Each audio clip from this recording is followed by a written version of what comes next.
प्रणाम दोस्तों। स्वागत है आपका मेरे इस YouTube चैनल साहित्य सागर में। दोस्तों, आज मैं आपके लिए लेकर आई हूँ मालती जी जोशी जी की लिखी कहानी यातना शिविर। आजकल बड़ी मुश्किल से तो मेरी आंख लगती है और आधी रात को ये शोर शराबा शुरू हो जाता है। बाप और बेटियाँ तीनों टीवी को घेर कर बैठ जाते हैं। चुपचाप देखें तब भी कोई बात है, पर टीवी से ज़्यादा शोर तो ये लोग मचाते हैं। ये लड़कियां, इन्हें फुटबॉल का क ख भी नहीं आता है, पर ऐसे चीयर अप करेगी, ऐसे कमेंट्स करेगी मानो खेल की विशेषज्ञ हो। आवाज़ से मेरे कान फटने से लगते हैं। बेडरूम का दरवाज़ा बंद भी कर लूं तब भी कोई फ़र्क नहीं पड़ता। जब बर्दाश्त से बाहर हो गया तो मैं बाहर आई और रिमोट उठाकर मैंने टीवी बंद कर दिया। ये क्या कर रही हो? पागल हो गई हो क्या? आज फाइनल है, जानती हो? इन्होंने लगभग मेरे हाथ से रिमोट छीनते हुए कहा। शोर शराबा फिर शुरू हो गया था। ये कोई वक्त है टीवी देखने का? मैंने लगभग चीखते हुए कहा। अब जिस वक्त मैच आएगा तभी तो देखेंगे ना। पूरी दुनिया देख रही है, तुम जैसों को छोड़कर। हाँ, मैं तो हूँ ही सिरफिरी, पर कह देती हूँ, ये आवाज़ें बंद नहीं हुई तो मेरा दिमाग सचमुच घूम जाएगा। क्यों घूम जाएगा? तनु चीखी। ये तो तुम्हारे लाडले का फेवरेट गेम नहीं है ना? मेरा लाडला? मैं आंख फाड़े उसे देखती रह गई। गुस्से के मारे मेरा पूरा शरीर थरथराने लगा। मेरा लाडला तो तुम्हारा कोई नहीं था? था ना, हमारा दुश्मन था। खुद तो मर गया, हमें जीते जी मार गया। तनु प्लीज़, अनुजा ने समझाने की कोशिश की, पर वो तनु थी। एक बार बोलने पर आती है तो रुकती थोड़े ही है। उसी रौ में कहे जा रही थी, कभी मिल जाए तो पूछूंगी कि भाई साहब, मरने की ऐसी क्या जल्दी थी। तनु, अब बस करो। इस बार अनुजा की आवाज़ थोड़ी सख्त थी। तनु का आवेश थोड़ा कम हुआ, फिर भी उसने बोलना जारी रखा। पापा प्लीज़, हमारे कमरे के लिए एक टीवी अलग से ला दीजिए। यहाँ तो पूरे दिन मार्शल लॉ लगा रहता है। एक भी कार्यक्रम हम लोग ठीक से नहीं देख पाते। अरे, पापा कहाँ गए? सच, ये कब उठकर चले गए थे, हम में से किसी को पता नहीं चला। पापा कहाँ गए हैं? कहाँ जाएंगे? अनुजा ने कहा। स्टडी में बैठे होंगे, अपने स्मार्टफोन पर मैच देख रहे होंगे या ट्रांजिस्टर पर कमेंट्री सुन रहे होंगे। बेचारे, उनका इतना सा सुख भी किसी से देखा नहीं जाता। तनु ने उसास भरकर कहा। चलिए दीदी रानी, कमरे में चला जाए, अपनी नींद ही पूरी कर ले। और दोनों जैसे मुझे अंगूठा दिखाती हुई कमरे में चली गई। टीवी चीखता रह गया। सुबह माहौल में एक तनाव सा था जो स्वाभाविक ही था, पर उसकी तरफ ध्यान देने की मुझे फुर्सत नहीं थी। चाय, नाश्ता, टिफ़िन, ये सब तो मेरी ही जिम्मेदारी थी। उन्हें तो पूरा करना ही था। नाश्ते की टेबल पर एकदम सन्नाटा सा था। एकाएक इन्होंने कहा, बच्चों, शाम को 5 बजे तक घर आ जाना। क्यों पापा? दिल्ली से कुछ लोग आ रहे हैं। दरअसल अनु के लिए एक रिश्ता देखा है, वे ही लोग आ रहे हैं। मतलब दीदी को देखने आ रहे हैं? पापा, ये देखना दिखाना इज सो इरिटेटिंग। बेटा, इसी बहाने हम भी तो उन्हें देखेंगे। इसे मेल मुलाकात का एक जरिया ही समझ लो। मैं तो होटल में व्यवस्था कर रहा था। धत, होटल होटल में नहीं जाऊंगी। अनुजा ने सख्त नापसंदगी जाहिर की। वे लोग भी घर पर ही आना चाहते थे। घर पर आने से काफ़ी सारी बातें पता चल जाती हैं। आपका कल्चर, आपका स्टेटस, आपका टेस्ट, सबसे परिचय भी हो जाता है। होटल में सब कुछ फॉर्मल रहता है। तो तनु, बेटा तुम ज़रा जल्दी आकर चाय नाश्ते का देख लेना, दीदी को भी तैयार कर देना। मैं क्या पहनूं पापा? अनुजा ने पूछा। कुछ भी डिसेंट सा पहन ले। वे लोग दिल्ली वाले हैं, मुझे नहीं लगता कपड़ों के मामले में बहुत कंजर्वेटिव होंगे। अच्छा, अब मैं निकलता हूँ, शाम को जल्दी आने की कोशिश करूँगा। और वे उठ खड़े हुए। मैं प्रतीक्षा ही करती रह गई कि वे मुझे भी शाम के लिए कुछ विशेष हिदायतें देंगे, पर वे तो सब कुछ तनु को सौंप कर रवाना हो गए। गुस्से से फनफना उठी मैं। इससे बड़ा अपमान और क्या हो सकता था। जानती थी ये रात का बदला लिया जा रहा है। मैंने भी बदला लेने की ठान ली। सोच लिया, अब किचन की तरफ झांकूंगी भी नहीं। कोई कुछ पूछेगा भी तो टका सा जवाब दे दूंगी। पर पूरी दोपहर बीत गई, मेरे कमरे में कोई नहीं आया। वादे के मुताबिक शाम को ये ऑफिस से जल्दी आ गए। तनु कमरे में ही उन्हें चाय दे गई, मुझसे पूछा तक नहीं। चाय पीकर ये फ्रेश होने चले गए। बाथरूम से लौटकर ये कपड़े बदलने लगे। तब तक मैं सब्र किए रही, पर तैयार होकर जब वे बाहर जाने लगे तो मुझसे नहीं रहा गया। मैंने कसेले स्वर में पूछा, मेरा बाहर आना ज़रूरी तो नहीं है ना? तुम्हारी मर्जी। नहीं, मुझे एकदम दरकिनार कर दिया गया है ना, इसलिए पूछ रही हूँ। आओगी तो अच्छा लगेगा, नहीं तो कह दूंगा बीमार है। आपने सुबह जो तनु से कहा मुझसे नहीं कह सकते थे। जानबूझकर मेरा अपमान करते हैं, यही लड़कियां भी सीख रही है। देखो, इस समय मेरा दिमाग मत खराब करो। पहले मेरी बात का जवाब देते जाइए। तुम्हारी बात का जवाब ये है कि अनुजा की शादी में तुम्हें कितनी दिलचस्पी है, इस बात का मुझे पता नहीं है। वह 24 की हो रही है। MSc किए उसे 2 साल हो गए हैं। इधर उधर यूं ही टाइम पास जॉब्स कर रही है। पर तुम्हें शायद इन सब बातों का एहसास ही नहीं है। तुमने कभी नहीं कहा कि लड़की बड़ी हो रही है, अब उसके लिए लड़का ढूंढना चाहिए। अक्सर तो ये काम माँ ही करती है, और वो लड़की मुझसे पूछ रही है कि पापा मैं क्या पहनूं, जबकि ये बात माँ से पूछी जानी चाहिए। आप सबने तो मुझे दूध की मक्खी की तरह निकाल बाहर किया है, क्या कहती और क्या सुनती। तुम खुद ही छिटक कर दूर खड़ी हो गई हो और दूसरों पर दोष मढ़ रही हो। ये घर, ये गृहस्थी, ये लड़कियां और मैं, सब जैसे तुम्हारे हैं ही नहीं। तुम बस एक रस्म अदायगी करती जा रही हो। कभी फुर्सत से बैठकर सोचना कि तुम्हारी इस स्थिति के लिए जिम्मेदार कौन है। खैर, ये बहस का मुद्दा है फिर कभी। अभी मेरे पास समय नहीं है, तुम आराम करो। मन तो हो रहा था कि सचमुच आराम ही करती रहूं। जब किसी को मेरी ज़रूरत नहीं है तो मुझे ही क्या पड़ी है। पर कई बार घर में काम करने वालों का लिहाज करना पड़ता है। वे हर बात को फौरन जग जाहिर कर देते हैं।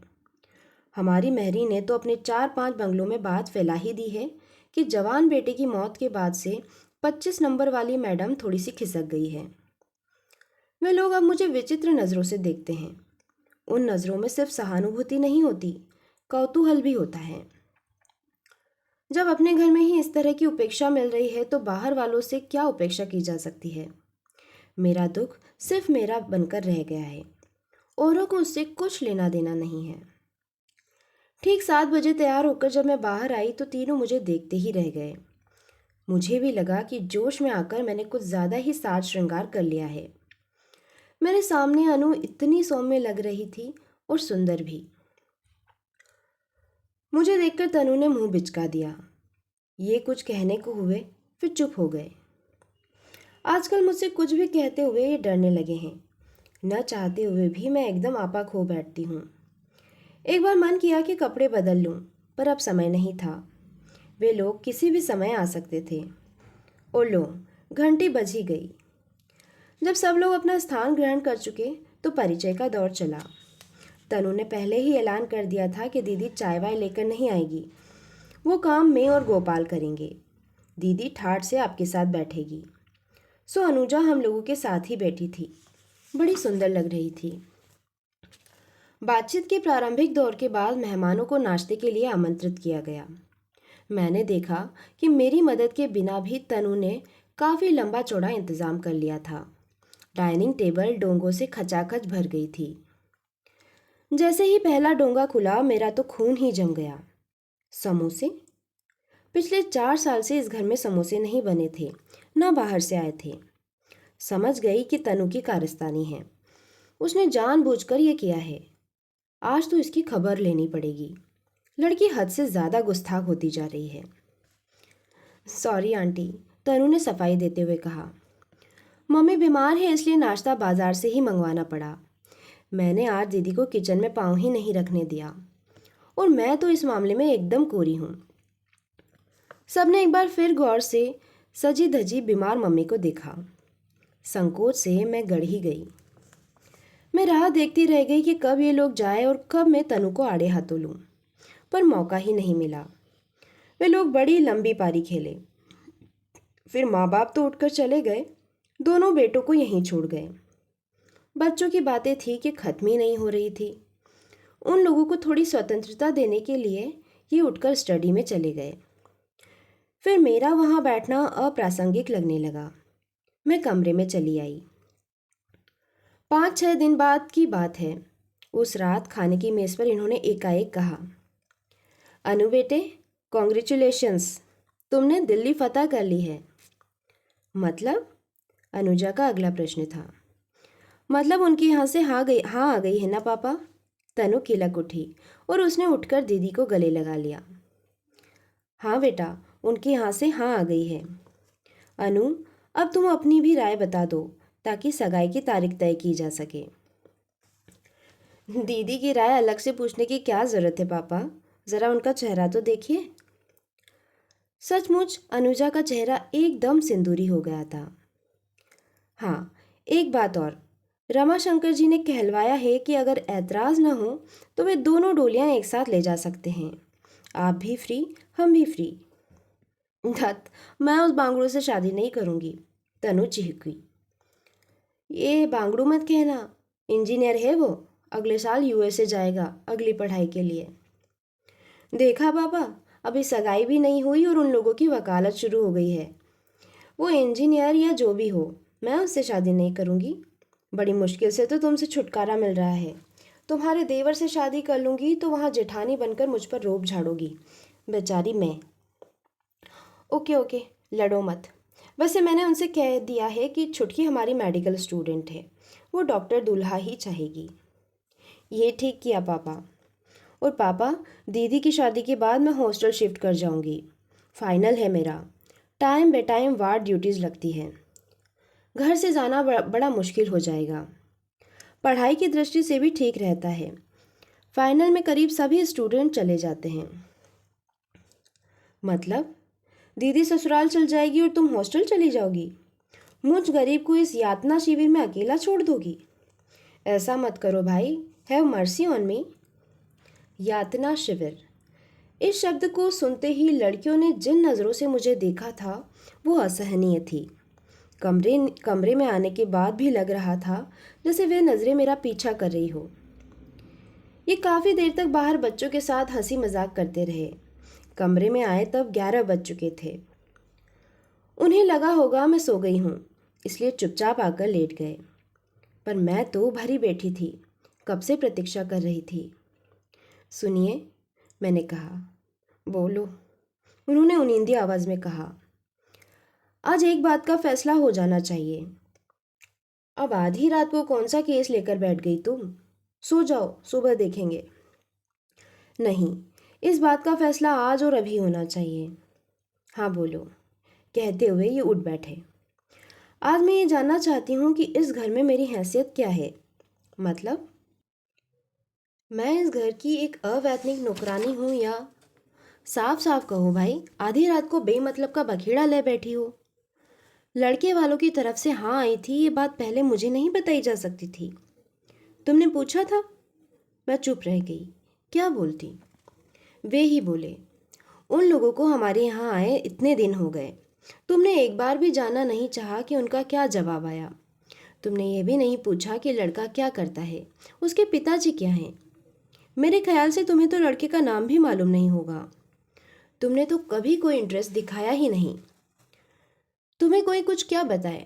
तुम्हारे अहंकार को ठेस लगी है इसलिए तुम तिलमिला गई हो। वैसे तुम्हें अनुजा की शादी में रत्ती भर भी रस नहीं है। उस दिन तुम उस महिला के पास इतनी देर बैठी रही, क्या उनसे परिवार के बारे में कुछ पूछा? क्या तुम्हें पता है कि उनकी बेटी कहाँ ब्याही गई है? उनका अपना पीहर कहाँ है? वे हाउस वाइफ हैं या नौकरी करती हैं? कहने सुनने को 100 बातें थी, पर तुमने की ही नहीं, मुंह में दही जमाए बैठी रही। उस दिन समोसे देखकर मेरा दिमाग आउट हो गया था। मैं जानती हूँ तनु ने जानबूझकर ये शरारत की थी और आपकी शय पर की थी। यकीन मानो उसमें मेरा कोई हाथ नहीं था। सारा मेन्यू लड़कियों ने तय किया था और उन्होंने जानबूझकर किया हो तो उसमें आश्चर्य क्या है। पिछले 4 सालों से इस घर में समोसा नहीं आया, गाजर का हलवा नहीं बना, क्रिकेट की कमेंट्री नहीं सुनी गई। 4 सालों से हमने तनु अनु का जन्मदिन नहीं मनाया। हम लोग कहीं बाहर घूमने नहीं गए, होटल में खाना नहीं खाया। 4 साल से हमने एक भी शादी अटेंड नहीं की। एक मुसलसल मातम घर पर छाया हुआ है। बच्चे बगावत पर उतर आए तो आश्चर्य क्या है? ये सब झेलने की उम्र है उनकी। आप तो ऐसे कह रहे हैं जैसे ये दुख सिर्फ मेरा है और मैं इसे आप सब पर थोपना चाहती हूँ। सुनीता, मैं मानता हूँ ये हम सबका साझा दुख है। इसे हम सब मिलकर झेलते तो शायद हल्का हो जाता। पर तुम तो इसे अपनी जागीर बना बैठी हो। तुमने इसे इतना बड़ा इशू बना लिया है कि लोगों को अब तुमसे सहानुभूति नहीं, चिढ़ होने लगी है। मेरे दोस्त घर आने से कतराने लगे हैं। तुम्हारी सहेलियों ने किनारा कर लिया है। रिश्तेदार भी बिना मतलब के इधर फटकते नहीं हैं। औरों की बात तो जाने दीजिए। क्या आप भी मेरे दुख को नहीं समझते? क्या आपके मन पर खरोंच नहीं आई? खरोंच? लड़का इतना बड़ा घाव दे गया है कि शायद जिंदगी भर नहीं भरेगा। पर फर्क ये है कि उस घाव को भरने का जतन करता हूँ। तुम उसे हरा रखना चाहती हो। मैं उस दुख को सहलाने की अय्याशी नहीं कर सकता, क्योंकि मुझे नौकरी करनी है, 4 लोगों के बीच उठना बैठना है, घर परिवार का ध्यान रखना है, खासकर बच्चों का मनोबल बढ़ाए रखना है। ये उनकी हंसने खेलने की उम्र है। उन पर उदासी की चादर क्यों डाली जाए?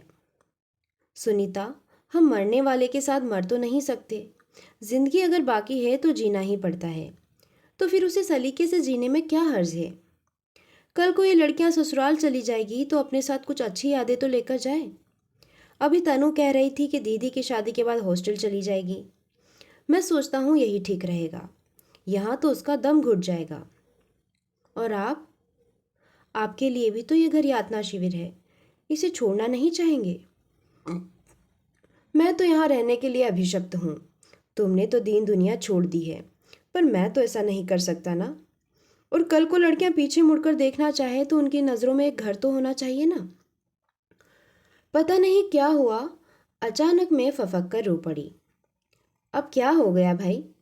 कहते हुए उन्होंने जैसे ही मेरे कंधे को छुआ, मैं कटे पेड़ सी उनकी गोद में गिर पड़ी।